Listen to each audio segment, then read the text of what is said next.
नमस्कार दोस्तों, stock market studies में फिर से एक बार आपको बहुत-बहुत स्वागत है। तो आज मैं फिर से आपके सामने कुछ इंपॉर्टेंट कंपनी का अपडेट शेयर करने वाला हूँ। इस वीडियो को पूरा लास्ट तक जरूर देखिएगा।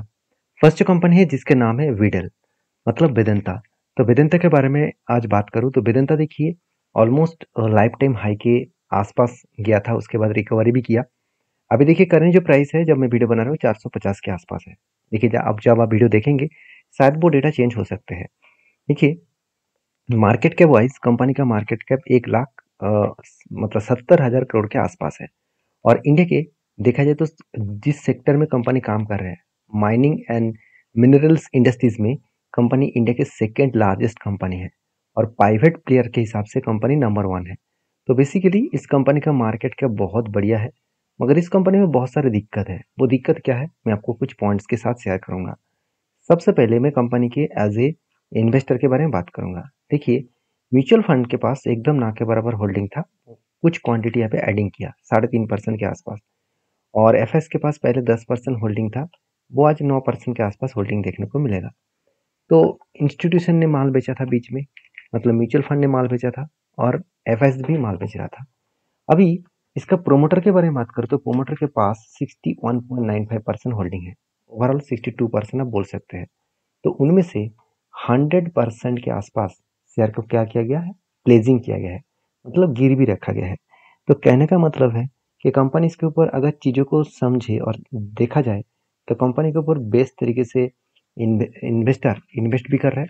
उसके साथ साथ प्रोमोटर के पास जो होल्डिंग है यहाँ पे हाई रिक्सी एक जोन देखने को मिला। हाई रिक्सी जोन मतलब क्या है कि मैं हमेशा आपको बोलता हूँ कि 15% से ज़्यादा अगर किसी भी प्रोमोटर के पास प्लेजिंग है, मतलब प्रोमोटर के शेयर प्लेजिंग है, गिरवी रखा है, तो बहुत बड़ा खतरा है कि यहाँ पे तो 100% प्लेजिंग है। तो ऐसा क्यों हुआ?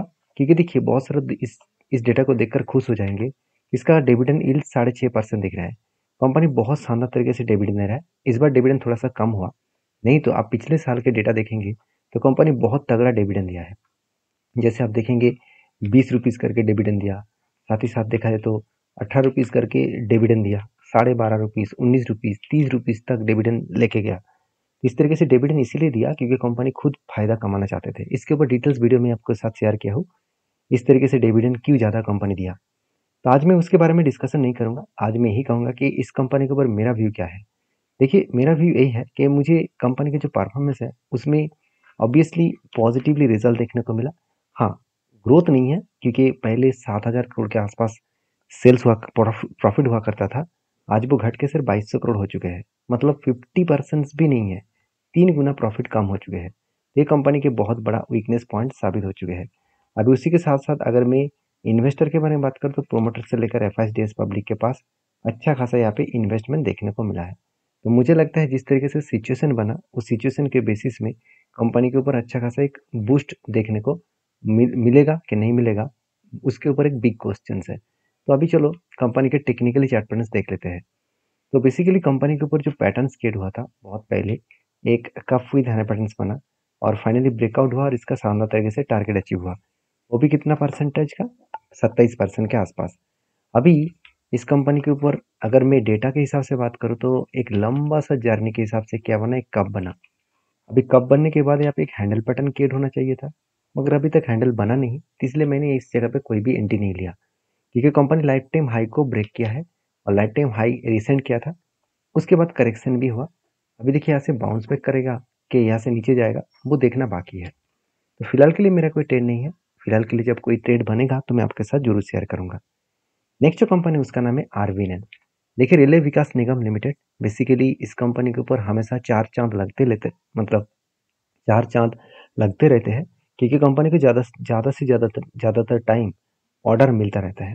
तो बेसिकली इस बार कंपनी को जो ऑर्डर मिला वो भी मैं आपके साथ शेयर करूंगा। आप देखेंगे तो यहाँ पे एक चीज़ों को नोटिस करना कि कंपनी के ऊपर जो इस बार ऑर्डर मिला, RBNL bags 390 crore order from Indian railways. तो कंपनी को हमेशा ऑर्डर मिलते ही चले जा रहे हैं। बेसिकली कंपनी कितना ऑर्डर मिला है, तो कंपनी कितना ऑर्डर को इनिशिएट किया, किस तरीके से काम किया, चलो वो मैं आपके साथ शेयर कर लेता हूँ। सबसे पहले कंपनी के अगर मैं आदर्श एसेट के बारे में बात करूँ तो आप देखेंगे कंपनी का ट्रेड रिसीवेबल जो है वो दो मतलब 10 साल पहले से 60 करोड़ था। आज वो बढ़ के 1100 करोड़ हो चुके हैं। मतलब अराउंड बोल सकते हैं आप 15 टाइम्स कंपनी का ट्रेड रिसीवेबल में ग्रोथ हुआ। उसके साथ साथ अगर कैश इक्विपमेंट के बारे में बात करें, एक टाइम 1200 करोड़ था, वो आज 2900 करोड़ के आसपास है। तो जो लोग सोच रहे हैं कि कंपनी के पास जो कर्जा है 6000 करोड़, क्या वो मिटा सकते हैं? बिल्कुल मिटा सकते हैं, क्योंकि 5 से 700 करोड़ का तो रिजर्व है। उसके साथ साथ कंपनी के हाथ में 3000 करोड़ का कैश भी है। इजीली इस कर्जे को वो मिटा सकते हैं, तो इसमें कोई डाउट नहीं है। और तीसरी बात, कंपनी के ऊपर फिक्स्ड एसेट परचेज में कंपनी आज तक की हाईएस्ट फिक्स्ड एसेट परचेज इस बार किया, करीबन 340 करोड़ के आसपास। जब इतने पॉइंट्स पॉजिटिव है तो उस कंपनी के ऊपर एक ग्रोथ तो जरूर दिखेगा। अभी देखिए कंपनी के ऊपर एक चीज और भी नोटिस करेंगे कि कंपनी के जो पॉसिट फ्रॉम बोरिंग्स, मतलब कंपनी कितना कर्जा इस बार लिया। लास्ट 2 ईयर्स में कंपनी के पास कोई भी कर्जा नहीं है, सॉरी, मतलब कोई भी कर्जा नहीं लिया, फ्रेश कर्जा नहीं लिया। पहले जो कर्जा था उस कर्जे को कंपनी रीपेमेंट कर रहा है। तो एक कंपनी की अच्छी बात है, एक गुड पॉइंट्स है। और इसी बेसिस में मुझे लगता है इंस्टीट्यूशन भी इस कंपनी के ऊपर एक ट्रस्ट बिल्ड किया है। आप देख सकते हैं म्यूचुअल फंड ने होल्डिंग को बढ़ाया छोटे मोटे क्वांटिटी के साथ। एफएस के पास 2.5% के आसपास होल्डिंग है। अभी म्यूचुअल फंड लास्ट कुछ फ्यू मंथ्स में क्या कर रहा है, फेब्रुवरी मार्च अप्रैल इस तीनों मंथ में अच्छा खासा यहाँ पे क्या किया, बाइंग किया। मतलब बेस्ट तरीके से यहाँ पे क्या देखने को मिला है, बाइंग देखने को मिला। तो बाकी इस कंपनी के ऊपर आपके क्या ओपिनियन है, जरूर मुझे कमेंट्स करके बताना। कि बेसिकली इस कंपनी के ऊपर जो टेक्निकली चार्ट पैटर्न बना, तो वो तो टारगेट अचीव हो चुका है, क्योंकि यहाँ पे एक रेंज बना था, एक बाइंग रेंज बने थे। जब भी इस नीचे लेवल को टच किया तब एंटी बना, और बहुत दिनों तक मतलब होल्ड करने के बाद फाइनली टारगेट अचीव हुआ। देखिए यही हमेशा आपको चीज़ों को समझना पड़ेगा कि अगर आपके पेशेंस है और कंपनी के स्ट्रेटजीज आप समझ चुके हैं और कंपनी का फंडामेंटल फाइनेंशियल आप क्लियर कट समझ रहे हैं, तो सॉरी, तो अगर आप सारी चीज़ों को समझ रहे हैं तो आपको यहाँ पे अच्छा खासा यहाँ पे ग्रोथ देखने को मिलेगा, और अच्छा खासा आपको टारगेट भी मिलेगा। फिलहाल के लिए मेरा कोई ट्रेड नहीं है, क्योंकि मैं इंतजार कर रहा था कि यहाँ पे एक कप बना है, एक छोटा सा हैंडल बटन क्रिएट करे तो कुछ डिसीजन जरूर लूंगा। तो फिलहाल के लिए वो डिसीजन अभी तक नहीं बना। तो नेक्स्ट जो कंपनी उसका नाम है राइट्स लिमिटेड। तो राइट्स के ऊपर एक नहीं दो दो ट्रेड बना है। वो ट्रेड सबसे पहले मैं आपको डिस्कशन करूँ, उससे पहले ट्रेड में क्यों लेने वाला हूँ उसके बारे में चर्चा करूंगा।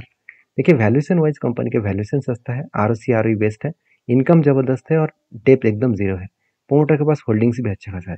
और मजेदार बात, सबसे यही बात मुझे सबसे बेस्ट लगा, कंपनी के लास्ट 3 साल के जो आरओसी है वो भी 27% है। मतलब कंपनी कंटिन्यूसली एक ग्रोथ को मेंटेन कर रहा है। अभी एक चीज़ों को नोटिस करना, कंपनी का जो कैश फ्लो है इसमें आप देखेंगे कंपनी के ऊपर हर टाइम में कंपनी का जो कैश फ्रॉम ऑपरेटिंग एक्टिविटीज़ है, मतलब कैश फ्लो है, वो कंटिन्यूसली मेंटेन हो रहा है। उसके साथ साथ कंपनी के ऊपर इस बार 137 करोड़ के आसपास फिक्स्ड एसेट को परचेज किया गया। अभी देखिए जो इन्वेस्टमेंट परचेज किया गया वो कितना, जीरो है, मगर जो इन्वेस्टमेंट पहले किया गया था उसको थोड़ा थोड़ा करके सेल ऑफ किया जा रहा है। तो बेसिकली कंपनी के ऊपर जो टेक्निकली चार्ट पैटर्न बना वो मैं आपके साथ शेयर करूंगा। ध्यान से चीज़ों को समझना। पहली बात देखिए यहाँ पे 1 2 3 बाइंग कैंडल बने, इसका रेंज बना 40%। तो इस बेसिस में जब भी इस नीचे लेवल को टच करेंगे तब एंटी बनेगा, और मैं इस हाई लेवल तक मेरा टारगेट रहेगा। तो मैं इस तरीके से टारगेट को लेकर चलूंगा। देखिए मैं कोई आपको बाई सेल का रिकमेंडेशन नहीं कर रहा हूँ, मेरा खुद का स्ट्रेटेजीज मैं आपके साथ शेयर कर रहा हूँ।